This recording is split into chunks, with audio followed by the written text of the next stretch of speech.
Good morning and welcome. It's great to see all of you at the intersection today.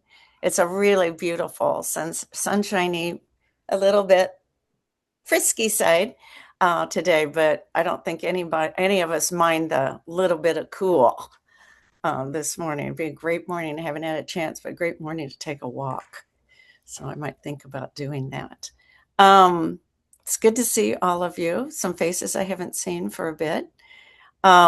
Welcome.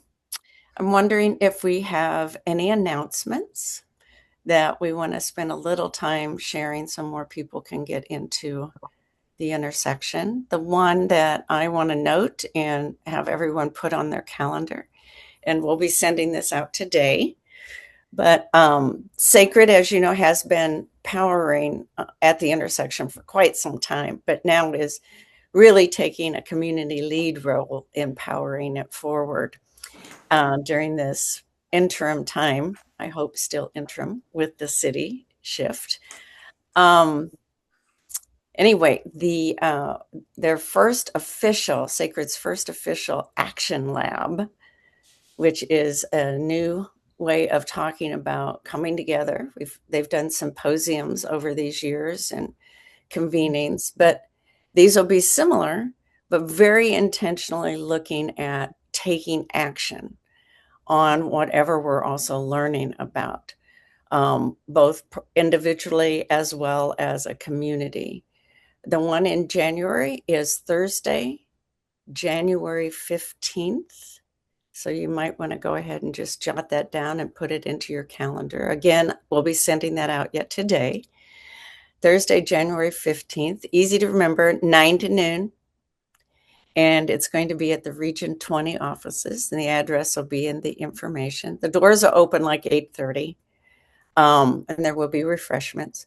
But we're going to be looking at education and what that means in terms of community resourcing and compassion. And we're looking at education in a broader sense, both as an institution, but also education in community. And we all know about community education. You know, our congregations have community education, but, there's Parks and Rec has community education. So we'll be looking at both. And what does that mean, education, in terms of community development, resourcing, compassion, and the work that we've been doing collaboratively. So I want to make sure we see each other there. One of the things we've talked about at the intersection is that it would be great to have moments where we're in person and not just virtual.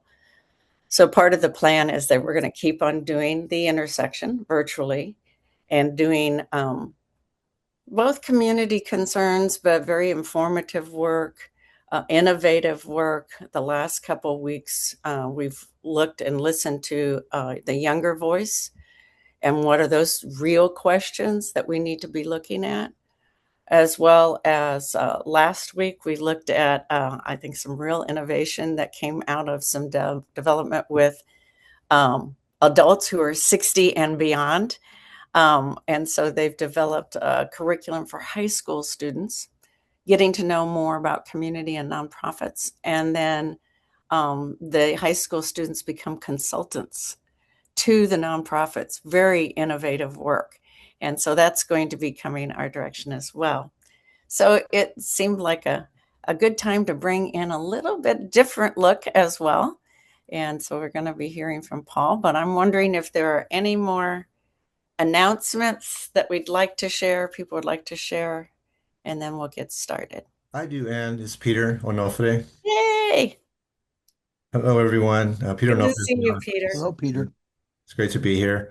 Uh, Part of our work with the with resiliency on the Quintana corridor this weekend on Saturday the 13th at 2 o'clock at the South Sand Trail, Fuerza Unida, in partnership with the Office of Resiliency and Sustainability is having an event and it's under the shade with urban forestry. It's a party, car show, come enjoy free food, live music, and it's part of a green corridor that's being created. They're going to be giving away trees, but there's a program where youth are being hired to be a part of a tree planting project over the next year. And so it's really cool. We're kind of workforce development, environmental, but building that green corridor that connects to our revitalized economic corridor. And of course, Anne, you were at the summit, so you heard about, or maybe you weren't there when Diana Rocha Garcia announced her being there at Athens at the Care Zone for a health empowerment zone as well. So the social piece, the environmental piece, and the economic, it's a crossroads there. So this event is that environmental piece, and I'm part of that committee. It's a cooling committee. It's cool. We're part of a cooling committee fighting the extreme heat in the southwest San I Antonio. think you should take the ing off and just call it a cool committee. It Cool just committee, sounds so right? fun, right, I'm Dana? gonna The advocate cool for committee. I'm part of Cool. the cool committee. That's right. Peter, That's you right. should come, everyone, to what Peter and the collaboration in that area of town have grown, are growing, and developing is nothing short of like one of the most excellent examples of collaboration in a region. And so they're looking at place much larger. Um, the gathering that he mentioned was in a former post office that's now being has been developed into a community center. There's some innovation. Next week, we're going to be looking at some economic development that it is for profit, but the economic development is coming out of community and community is creating it. So it's like micro economic development, but it's also macro for the whole community. Such innovation is happening out there. It's so exciting. I Again, think we're at 8:07. Thank you, Peter, for the great work. I'm wondering if maybe you could come in the new year and share how all of that came together and the puzzle part of it. So we can talk about that later. I think I'm going to go ahead, not that he needs much introduction, because Paul has been with us from the very beginning of at the intersection. So he's got an idea that he's working on, and I'm going to let him share it. But and how he's pulling it together and what that means. So, Paul, I'm just going to hand it over to you. It's good to see you, man. You It's looking good to good? be here, Ann. Thank you so much for the invitation. I've been a bit under the weather recently, but Ann's invitation has taken away any excuse I have to show up. As she points out, there's an innovation involved, although there are some old ideas that have gone into this. Let's look at the PowerPoint slide. Oh, thank you, Billy. I'm calling it Peace and War, Preparing for Both. Many of us have, because of our either religious background or experiences, uh, put one over the other.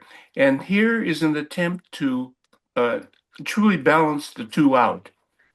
Not everyone's going to agree with that, but hey, this is my presentation. The next one. Of the various quotes I looked at, and I looked at Gandhi and so forth and so on, a buddy of mine, Jim Martin, who retired from teaching at Bryn Mawr, uh, he's a retired Army social worker. I like that uh, quote. He said, "Be prepared for war while promoting peace." Okay, but again, the balance between the two. All right, the next one. As I had mentioned, the uh, some of us are have wonderful ideas, and we are quoted, and sometimes we're misquoted. Here is a misquote of Gandhi, a misquote of Gandhi, but it fits right in. It says, "Be the change you want to see in the world."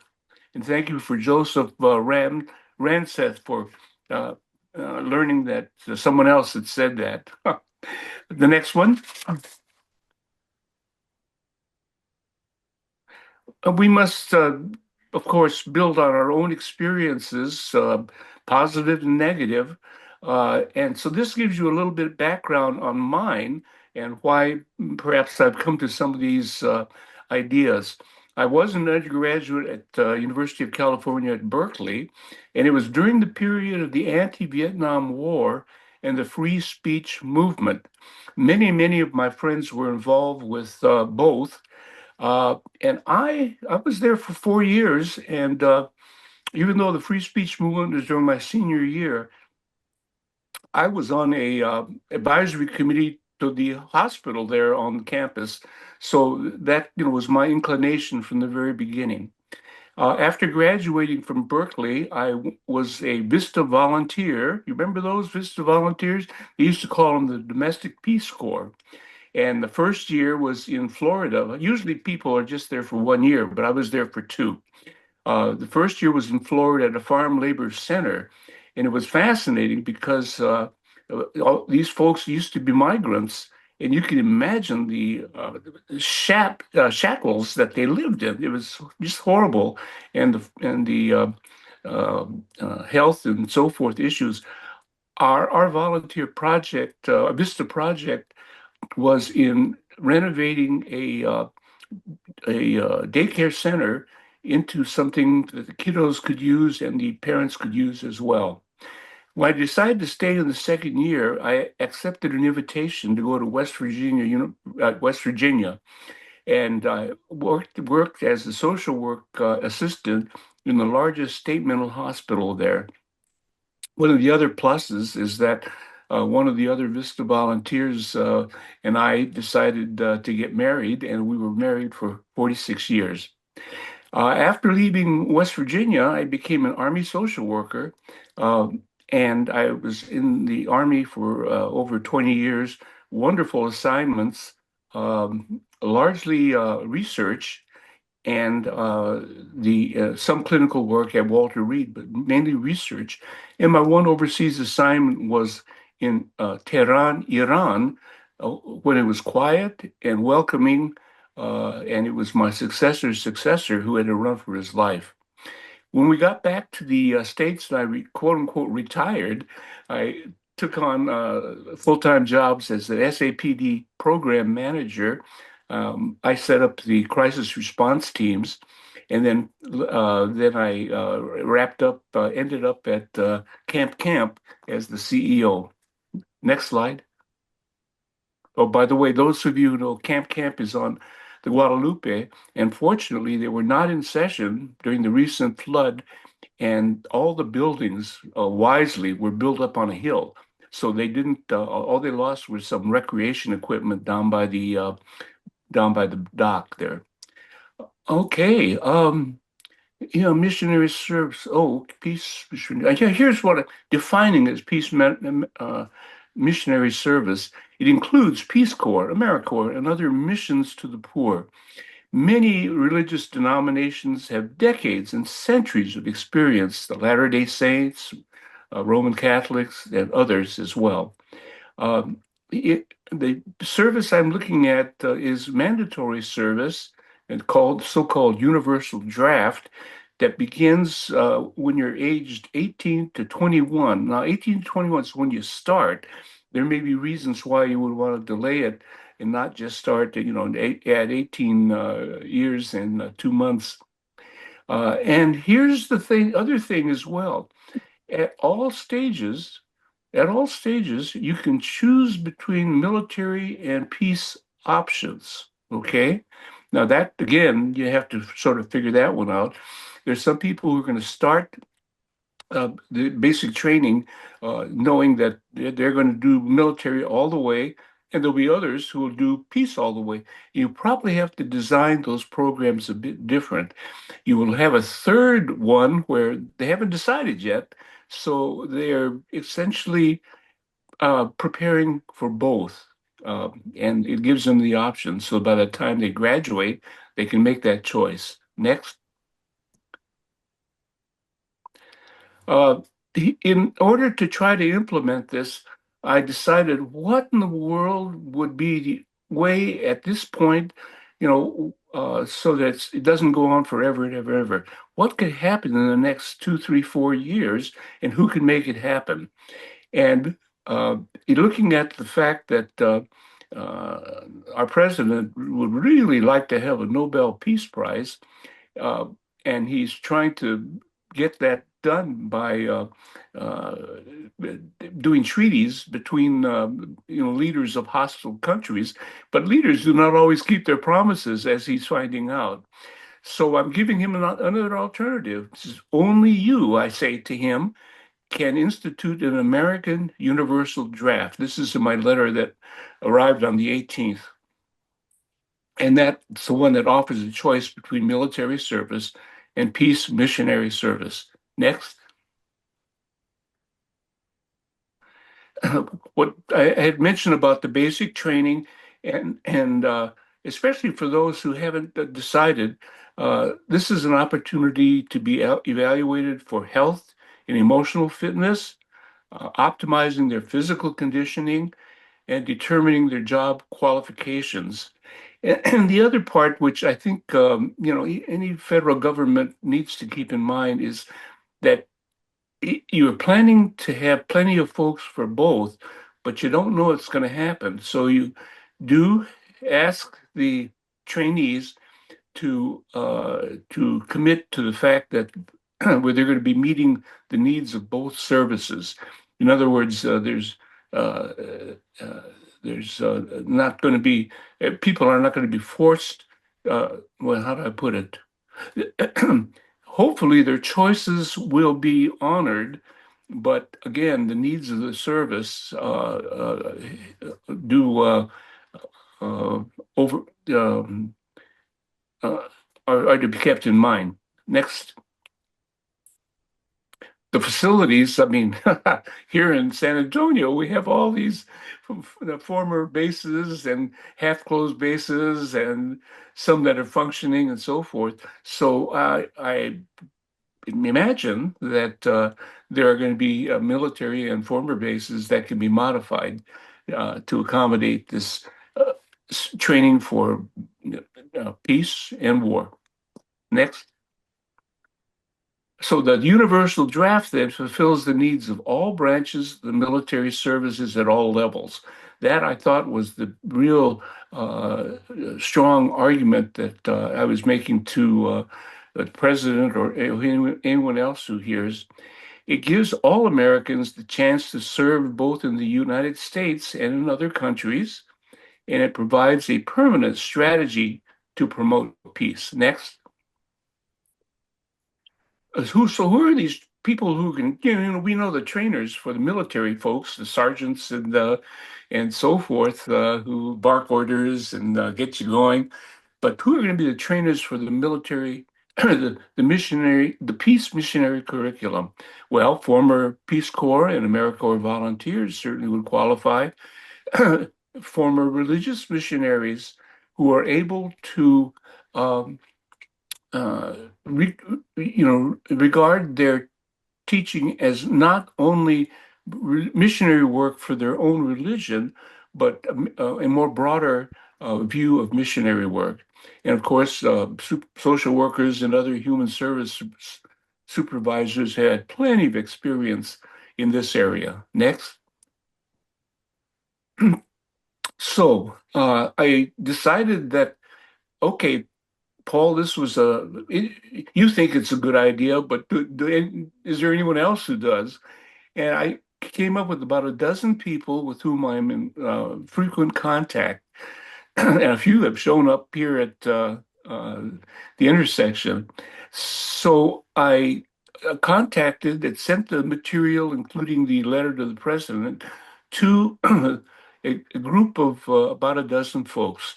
They're retired military social workers, former or current missionaries, former Vista volunteers, former nuns and priests and pastors, former community organizers and nonprofits, and military and business newspaper columnists. And there are some people who qualify in more than one category. Next. And the folks for the different missionaries and religious backgrounds, fortunately, I just did a count and we have all of the 5 groups represented. There are probably more groups. I just don't know them well enough to know that they have belong to one or the other. Some of them are obvious. I have several on there that are Catholic priests, a retired nun, and some folks who are doing missionary work as Latter-day Saints. Next. Okay. So, in addition, then, I wanted to give you a heads up that this week, I'm in the process of seeking advice and support from partisans and elected officials. I wrote a note to the readers of Truth Social, and Truth Social, of course, is the media that President Trump has set up, and it's very pro-Trump. I haven't heard back from them yet. I sent that out around the 25th or 26th. I will be contacting some of the following folks. Uh, and for example, I'm contacting Lloyd Doggett. I met him several years ago, and I think he would be a fine representative of the more progressive part. Chip Roy is my own representative, so I thought I'd include him, conservative. John Cornyn, who's running for re-election, has got 2 feet in both camps. He was a strong backer of the Bipartisan Safer Communities Act after Uvalde, and that got him in a lot of trouble with his conservative colleagues. And again, he's got several people running against him and are being very competitive in this next race. But I thought maybe he would be have the time to do that. I'll contact former President Barack Obama, not only because I have respect for him, but we were both born in Hawaii, Honolulu, and spent our first 2 years in the same neighborhood in Honolulu. Of course, his a few years after mine. I'm going to contact Speaker Pelosi, Nancy Pelosi, whom I have a lot of respect for. And then, of course, you, the intersection participants, I'm going to also be asking your questions. Next. Here are the questions that I posed to the members of my advisory group, and I'm expecting feedback by Sunday. How do you regard an American universal draft? Let me do it question by question, and I want to get your thoughts. Yeah, we have time enough. How do you regard an American universal draft? Comments, questions? I think it's a great idea. Okay, is that Peter? It's Joe Tiemann. Oh, Joe, thank you. All right. Why do you regard that as uh, positive? Primarily because I believe Americans need to have an investment in this country, a personal investment in this country. And you can do that I'm retired military, I'm a retired Air Force officer. Uh, and I'm also a Latter-day Saint who gets involved with missionary type activities. Uh, but serving the country, serving the public, serving your community is something I believe all Americans should experience. Fantastic. I think you and I ought to have some coffee frequently. Listen, is there anyone who has a different perspective on this one?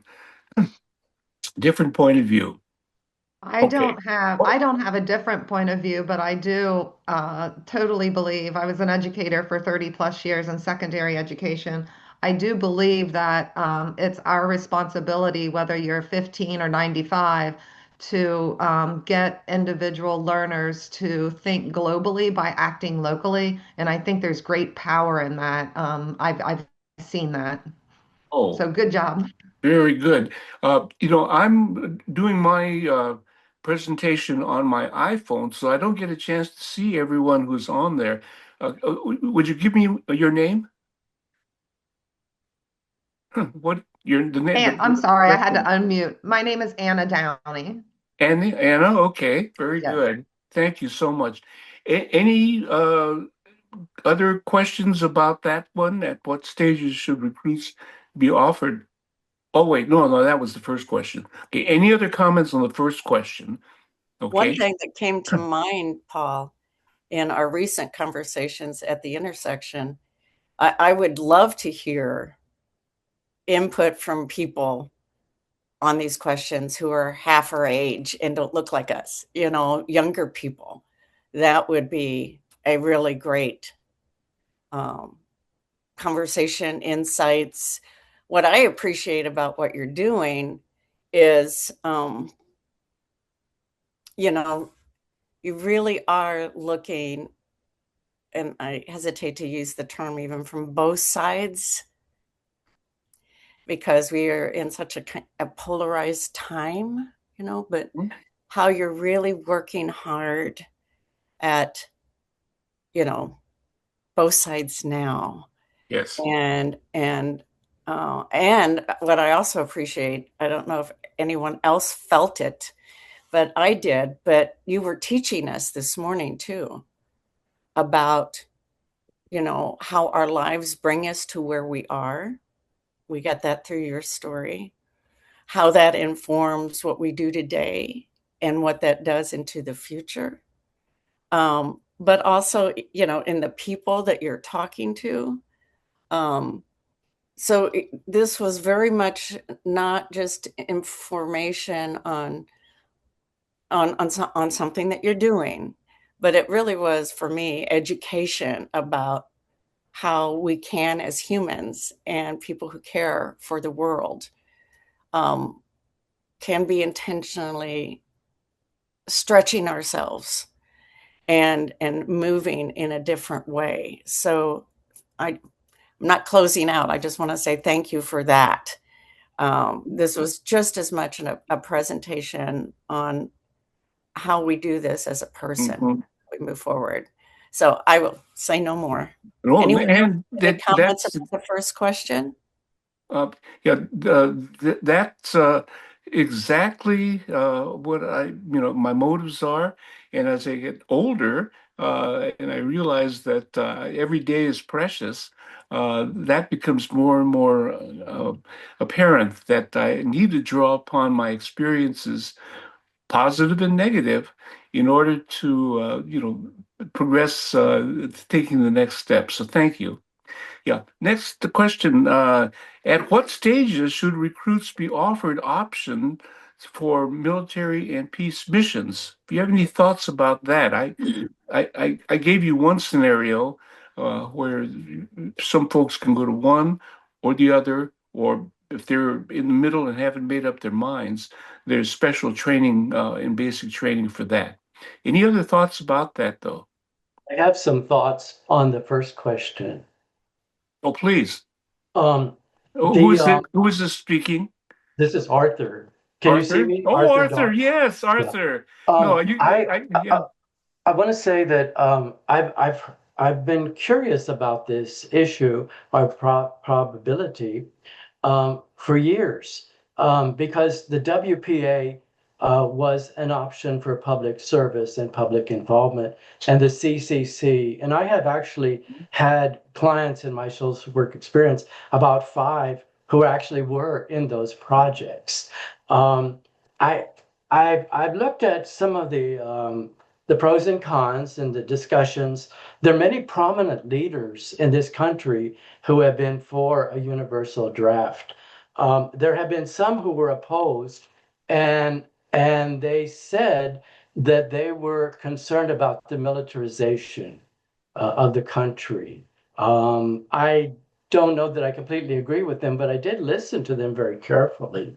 The other point is that I'm hearing in this discussion some possibility of representation and participation. And so I think Anne was talking about that too, and getting the people who would be involved to be have input into this discussion.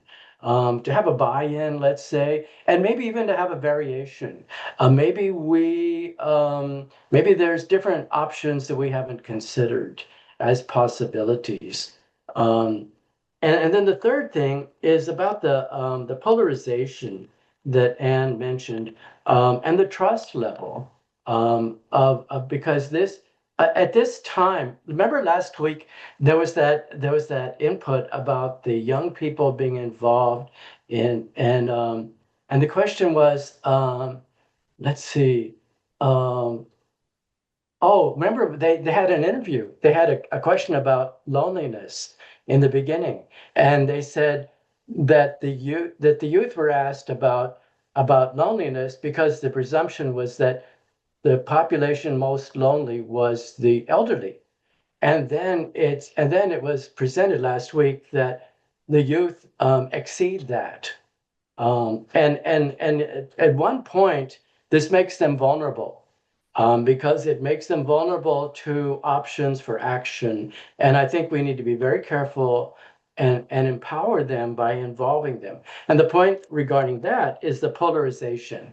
Um, I believe that I'm from Pax Christi, and I believe that we are polarized in many ways, but I do believe that we can articulate the two poles, and we can also articulate the variations between, and so that we can have dialogue and maybe come to some middle point in some way. But the polarization is definitely there, and this is part of that dynamic of discussing it and resolving it in some way. However, I just want to repeat, the involvement of those who participate, I think, would be very valuable. It's scary how Arthur and I are on the same, wavelength, and he and I have coffee together frequently, and you can see why. Let me say that one of the things I'm going to offer at the end is an opportunity for folks not only to make comments and ask questions, but I'm going to give them my email so that they can send for a copy of the this PowerPoint presentation. But more importantly, along the line of what Arthur was saying, I'm inviting you to step forward to be part of the advisory group. And anyone who does will be getting, summaries of what others are thinking, and no obligation to do more than you want to, but it'll be an opportunity to keep in touch with that. So thank you, Arthur, for Welcome. having me jump my calendar there. Okay. Any other comment on this issue? That Yeah, was this good. is Don. I wanted to chime in for just a minute because it's been sparking a lot of thoughts and a lot of the things that we've been working on. Paul, you and I have worked on some things together, and I appreciate our relationship. But I think there's an opportunity. We keep talking about gathering youth or those who might be affected in some of this work together. And I've been speaking with Stephen Collis. Some of you might remember Stephen came down and spoke at a interfaith group with us, and we've been brainstorming how do we put together a what we would consider a youth conference, maybe half a day or some time together where we gather all the youth in the city and we discuss topics that are important. And this topic is really along the same lines, right? How do we engage them in this work where we're really getting their thoughts and sparking their interest in participating greatly in community. We talk about the polarization of our country, and we all see it. And the further we get away from community and interactions with our neighbors, the more that polarization takes effect. So the closer we can get to serving in our communities and serving together, and especially serving multi-generational youth with adults and adults with youth, those connections then create an opportunity for dialogue to happen and the polarization maybe to move away from so far right or left or any other division that we might have. When we start seeing people, each other as humans from the beginning, then that infiltrates our lives and we get to the ages that most of us are at and we're there. So just a thought. That's a terrific thought. There's several of us who've been involved recently in um, let's see, how would I put it, programs that have reached out to youth and in fact are trying to put youth into leadership roles. Anne has been involved with that, and there are several, of course, organizations that are dedicated to that. So I think this is a wonderful idea, and please keep us informed. And we'll have we can reach out to groups, small groups like the one that's working out of the Lutheran Church of the Good Shepherd on the Goliad Road that would be able to participate. Okay, very good. Any other question? Any other comments there? Okay. Best strategies and what are the main barriers? Any comments about main barriers? Some of you pointed some of them out already. Others have talked about so-called wealthy parents not wanting their kids to be drafted. But again, this perhaps offers another alternative. Are there any other barriers that you would point out to this proposal? I Well, think I'd one like of to. the obvious first ones are perceptions and assumptions. I mean, I think there could be a whole lot of people who just maybe hear universal draft and they shut down.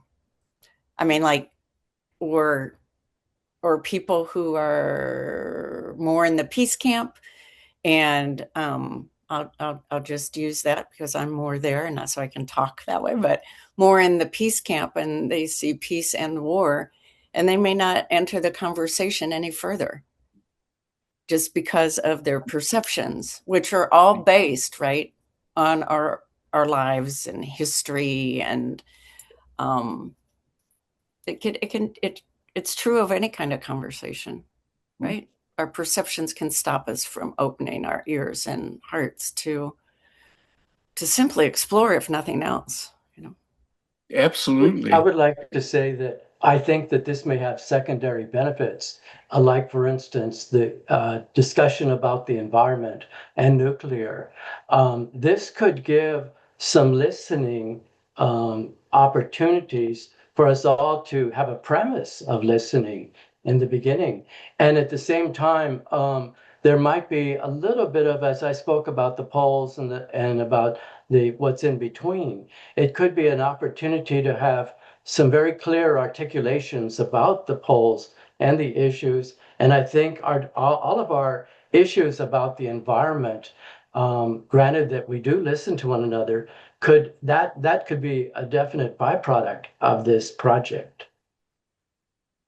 Very good. Any other comments? Something that popped into my mind, this is Anna, is that especially in mentioning the environment, and have you thought about aligning it with the UN's sustainability goals? Because those are goals that were established, I believe, in 2015. They're already going to expire in 2030, but there's some really rich resources, and I think it aligns with everything you're speaking about. Thank you so much. That really makes a great deal of sense.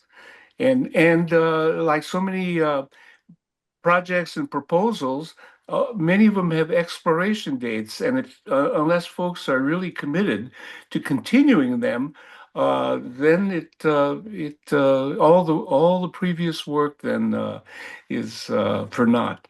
Yeah. Mm. Okay. Next. Okay.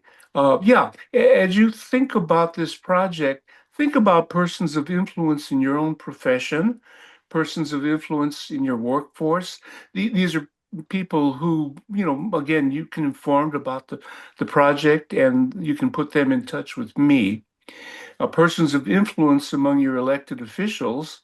And then the fourth one, we're able to do that, to say it without rolling our eyes, is persons of influence in your own religious denomination, like Pope Leo. Maybe some of you have gone to school with him in Chicago, of all things. My late wife was from South Bend, Indiana, so she could have run across him back in the day. Uh, Next. So let's keep in touch. If you have any other questions and comments, send them to me at the that my email address. If you would like to be part of the advisory group, it's wide open at this point. Uh, please let me know. Yeah, again, if you have any comments and so forth, do let me know whether or not you want them just for me to look at, or it would be okay for me to share that with other folks. Paul, I there's an error in your phone number. Yeah, it Yeah. sure is. And my computer, it's 210-296-1660. There's an extra zero in there in the middle group. Okay, thank you. That was to build in to show that I was not perfect this morning. And so, and Just thank like, you so much. oh no, thank you for continuing to lead us, Paul, and teach us. And just such a beautiful example of, you know, how we could be acting in the world, whether it's around, a universal draft, whatever, right? And I'm sure, like with Peter's example this morning of the corridor, for example, and developing community. And people are going to have different, again, perceptions, but their own priorities. So that's can be another barrier. But it can also be a place of possibility, right? That we have different priorities and we can build more if we put those things together, as Yes. opposed to that it has to be this or that. I think about Father Richard Rohr's work, and I mean that might be out in left field for some people, but one of the biggest things that I think his teachings bring to us is that movement from either or to both and.